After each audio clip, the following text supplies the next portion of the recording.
एक समय में सुकेतु नाम के यक्ष राजा थे जो अत्यंत बलवान थे, किंतु उन्हें कोई संतान नहीं थी। इसी से व्यथित होकर उन्होंने भगवान ब्रह्मा की दिन रात तपस्या की व उनकी तपस्या से प्रसन्न होकर भगवान ब्रह्मा ने उन्हें दर्शन दिए। सुकेतु ने भगवान ब्रह्मा से संतान प्राप्ति की इच्छा प्रकट की जो अत्यंत बलवान हो। भगवान ब्रह्मा ने सुकेतु की इच्छा स्वरूप उसे बलशाली संतान प्राप्ति का वरदान दिया। इसके बाद सुकेतु को ताड़का नाम की पुत्री मिली जिसमें 1000 हाथियों के बराबर बल था।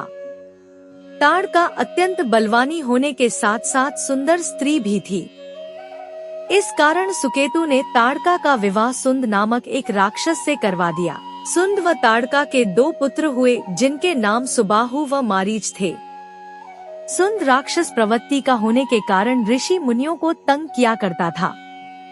वह प्रतिदिन ऋषि मुनियों के यज्ञ को ध्वस्त करना व उनकी तपस्या में विघ्न उत्पन्न करने का कार्य किया करता था। एक दिन उसने महान ऋषि अगस्त्य मुनि के आश्रम पर आक्रमण कर दिया।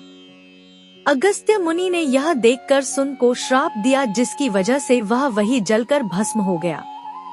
जब ताड़का को अपने पति की मृत्यु का समाचार मिला तो वह अत्यंत क्रोधित हो गई व अपने दोनों पुत्रों के साथ अगस्त्य ऋषि पर हमला करने के लिए दौड़ी। चूँकि अगस्त्य ऋषि ताड़का के महिला होने के कारण उसका वध नहीं करना चाहते थे, इसलिए उन्होंने बिना उसका वध किए उसे परास्त किया व साथ ही उसे एक सुंदर स्त्री से अत्यंत कुरूप महिला बन जाने का श्राप दे दिया। तब से ताड़का एक नरभक्षी व कुरूप स्त्री बन गई। ऋषि के श्राप के कारण उसके दोनों पुत्रों की भी यही दुर्दशा हुई। इसके बाद अगस्त्य मुनि के प्रकोप से बचने के लिए ताड़का अपने दोनों पुत्रों के साथ अयोध्या नगर में सरयू नदी के किनारे वन में आकर रहने लगी। उसने अपने अपमान का बदला लेने के लिए उस वन के सभी ऋषि मुनियों को सताना शुरू कर दिया। अब वह और उसके दोनों पुत्र अपनी शक्ति से वहां के ऋषि मुनियों को मारकर खा जाते थे व उनके यज्ञ में बाधा पहुंचाते थे। ताड़का के प्रकोप के कारण उस सुंदर वन को भी ताड़का वन के नाम से जाना जाने लगा। उसी वन में महान ऋषि विश्वामित्र की भी कुटिया थी जो प्रतिदिन यज्ञ करके दैवीय अस्त्रों इत्यादि का निर्माण किया करते थे, किंतु ताड़का व उसके दोनों पुत्रों के द्वारा उनके यज्ञ में निरंतर बाधा उत्पन्न की जा रही थी, जिस कारण वे अपना यज्ञ पूरा नहीं कर पाते थे व अस्त्रों का निर्माण कार्य भी रुक जाता था।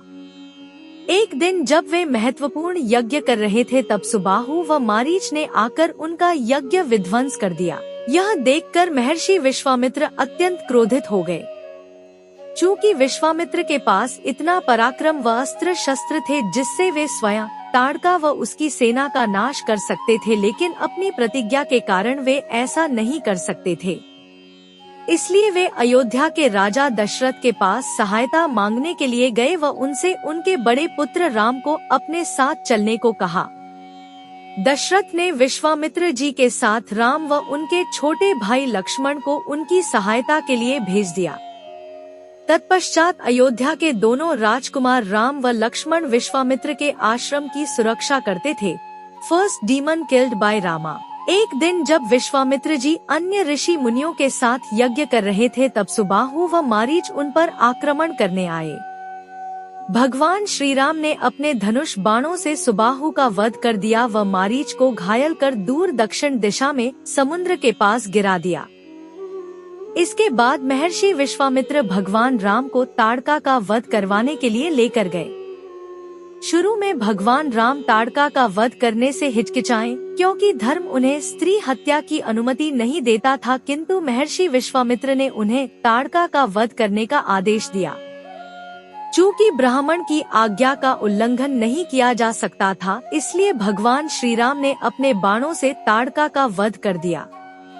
भगवान राम के द्वारा वध करते ही ताड़का को अगस्त्य मुनि के श्राप से मुक्ति मिली व साथ ही इस कुरूप व नरभक्षी रूप से भी मुक्ति मिली। स्वयं भगवान विष्णु के द्वारा वध होने के कारण ताड़का को मोक्ष भी प्राप्त हुआ।